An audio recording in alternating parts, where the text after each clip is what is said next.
That is super interesting. Andy Griffith started out acting in the Lost Colony play. No way. That is super neat. It's a prestigious place to act. Yeah, so I didn't realize that. Again, this is me just not being an East Coaster by nature and not growing up out here. But I work with people, that are from North Carolina, and they're like, "Oh yeah, Lost Colony, Virginia Dare." I grew up learning about all that stuff. But that's super interesting that he started there. What a neat piece of history.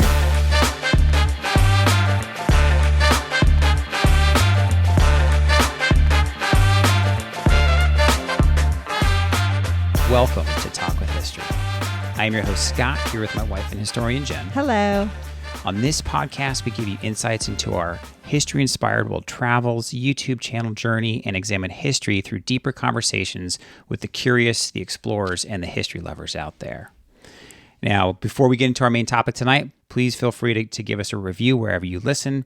Just give us a shout out wherever you can, because the History Channel can't be the only one being well known in the history media world, because we're coming for them.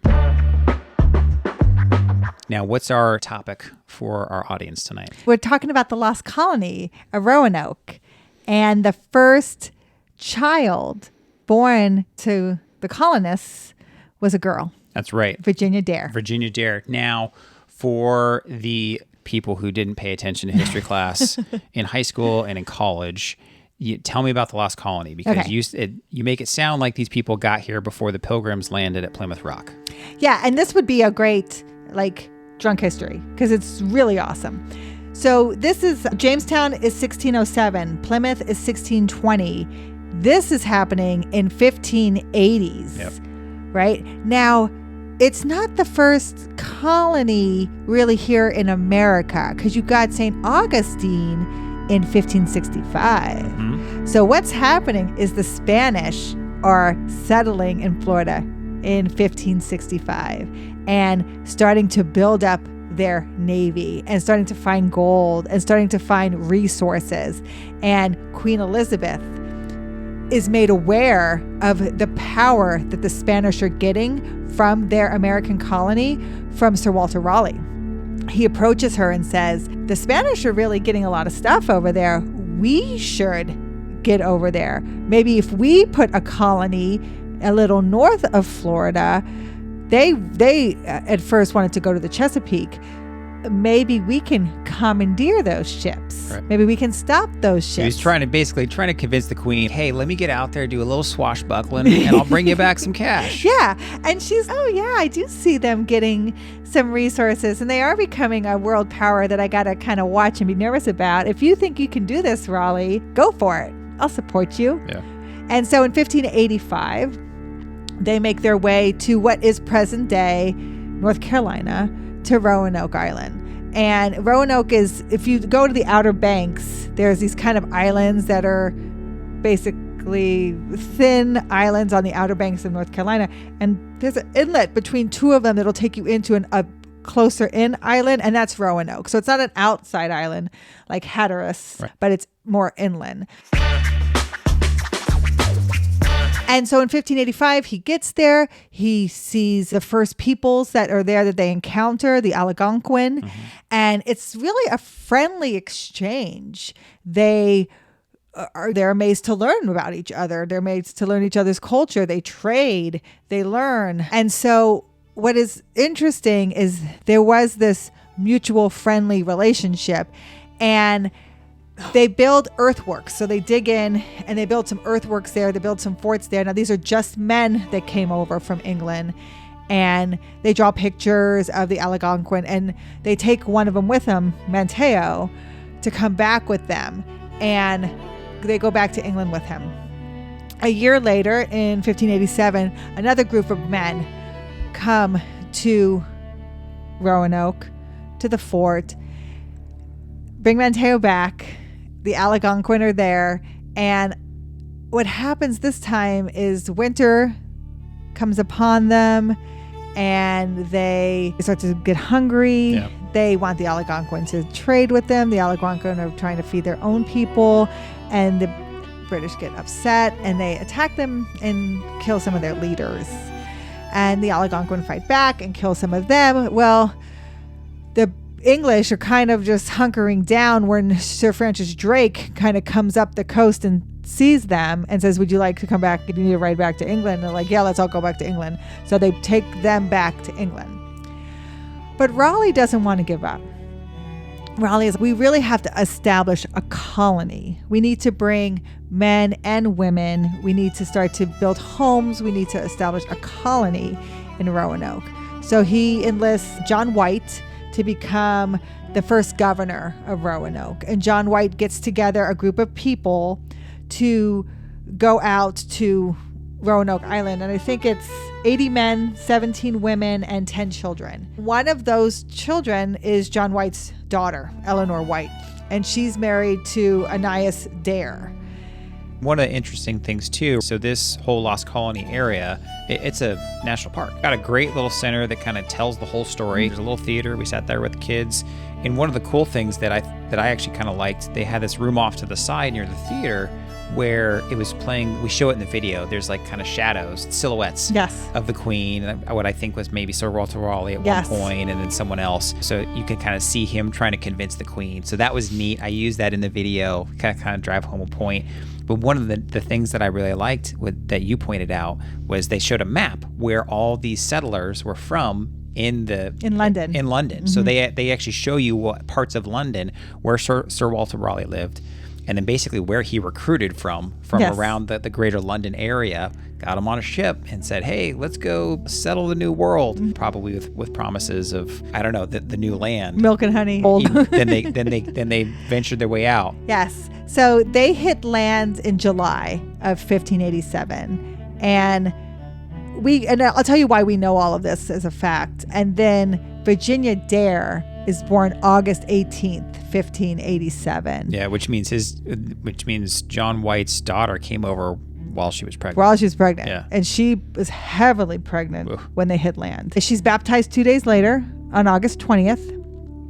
And they find the old earthworks that had been left by Sir Walter Raleigh. Which are still there. They're still there. And they kind of fix up the fort, and they build the homes for people, and they're starting to kind of get the lay of the land, and the Algonquins still kind of mad at them, but they're working it out. They're trying to work it out. But they realize fall is coming, winter's coming, that they don't have enough supplies.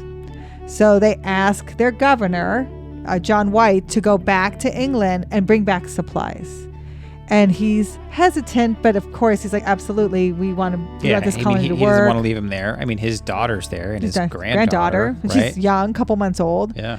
But he does. He goes back to England. Now, the unfortunate circumstance that happens is England goes to war with Spain. Yeah, as soon as John White gets over there and he shows up, he's, hey, I got a couple things I need. They're like, hang on a second, we just got into a war with Spain. Yeah, and we need every ship.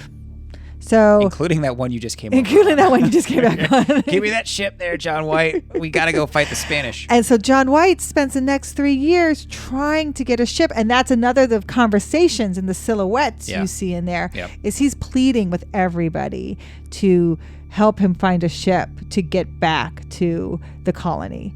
And he eventually does, but it's 3 years later. Yeah. And he actually lands on Roanoke on Virginia Dare's birthday, her third birthday, August 18th, 1590. And nobody's there. They had kind of worked out a system.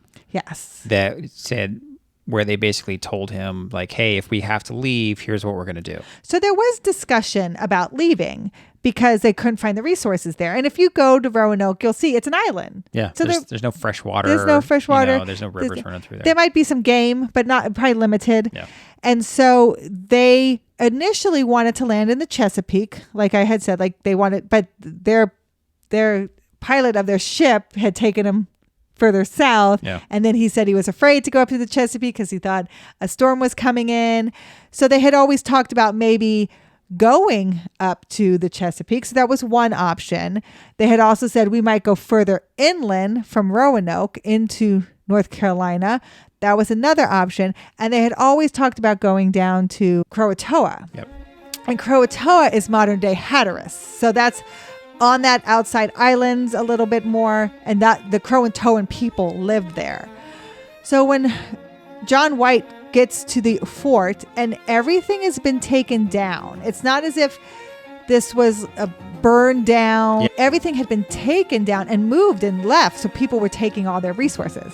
And in the middle of the fort on a post was the word carved into the post, Croatoan, the whole word. And then on a tree closer to the edge of the water was CRO. Yep. Like someone was going to carve Croatoan, but they carved CRO. And then that was on a tree, and in the fort was the post.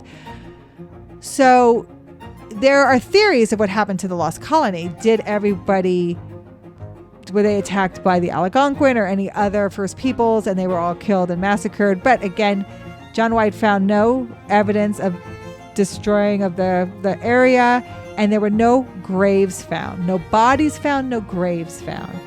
People talk about disease. The disease come in and wipe them all out. Again, no graves found, Yeah. no homes are left behind. So more than likely, people believe that they did move. And of one of those three places, they went up to the Chesapeake, to where the Jamestown colony was founded eventually, inland to North Carolina, south to Hatteras. He eventually tried to go to those spots. So he tried to go to Croat because that's where they said they were going. That's Hatteras. That's a little bit further down of the Outer Banks. But again, a storm rolls in. And there is still fear, right? This is early navigation. Yeah. And one of the things you mentioned too was that, I mean, that whole Hatteras area eventually became known as the graveyard of the Atlantic for a reason. Yes. Because people were constantly getting in shipwrecks out there because the sandbars were constantly shifting and the changing shoals. and all this stuff. So the fact that they can kind of get in and out as many times as these guys actually did, especially back then, was actually pretty incredible. And so they don't go south looking for them, and John White has to go back to England. Never comes back again, never able to come back again, never able to find his daughter, his granddaughter, and no one knows what happened to the colony. It is the lost colony. Now, you do get Sir Walter Raleigh, who will eventually go down to Hatteras and look for them, but no evidence of the lost colony is ever found. So it's just an amazing story to tell, and then to honor Virginia Dare. And this is, like I said, this is how we know all of this, is because when John White came back, he was able to say, my granddaughter was born at Roanoke and we baptized her on August 20th. And all of that history survives through him, because if the colony was lost and he never came back, then no one would have known. And even Virginia Dare, I mean, isn't it like Dare County? Yes. That's down there. So all of these characters, and Manteo is the name of the city. Is the name of the city. Mm-hmm. So all of these historical characters, I mean, they live on. To this day, the city is still called Manteo. Mm-hmm. The county is still Virginia Dare County, and visiting the park itself was actually kind of just a pleasant surprise. And one of the cool things that we saw at the theater was that plaque. Yes, that Franklin Delano Roosevelt watched a production of The Lost Colony on August 18th. It was like 1930 something, but that's Virginia Dare's birthday. Yeah, and so just the fact that FDR was there in Roanoke at the Lost Colony, a play of this. I mean, this has been a part of American culture for forever for us. Yeah, and the name Virginia Dare kind of lives on. That I thought was kind of interesting. It's this name that has this kind of mystique to it. Yeah, it's kind of used for groups, feminism. It's used for rally cries. It's a kind of, it takes on its own meaning in different ways. But Virginia Dare's name has some symbolism to a new beginning, fresh start. Something. It's just very interesting that name has gone on, and even the garden there by the fort has a statue of what an adult Virginia Dare would look like. Yeah, we didn't end up going into the garden because it was a little pricey for a family of 5. Yeah. But apparently that's one of those places where if you live close to it, if you go during the holiday season, they'll do like lights or Christmas lights and things like that. So it was like the Elizabethan Gardens or something. And then the town of Manteo was actually really nice. We went down there and walked around. Like, you could probably spend an entire day there just walking around doing kind of the typical touristy things. And then there was a ship, kind of, I don't know, it was a recreation of the same kind of ship. Same kind of ship that from they would have brought over. Mm-hmm. It was kind of parked across the way. We were down there relatively early in the season. It's very boutiques and stuff, antique stores.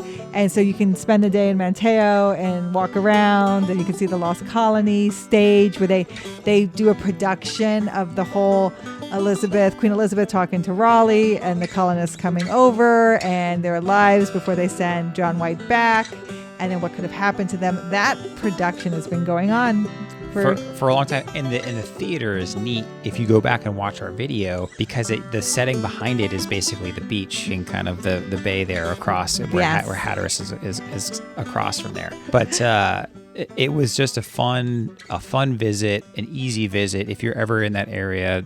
Easy to find. So for most people, the Lost Colony may evoke images of a TV show or a movie. Travelers stranded on a desert island somewhere. You can just picture it in your mind. However, for those of you who study history, perhaps here with us tonight, you will know about the real-life travelers. Travelers from England looking for a new life and new land of opportunities. And while we may never know what actually happened to those English settlers of the 1500s, we can look back and appreciate the path they forged for those that came later and settled this great land that we now call home. Thank you for listening to the Talk with History podcast, and please reach out to us at our website, talkwithhistory.com. But more importantly, if you know someone else that might enjoy this podcast or this video, please share it with them, especially if you think today's topic would interest a friend. Shoot them a text and tell them to look us up, because we rely on you, our community, to grow, and we appreciate you all every day. We'll talk to you next time. Thank you.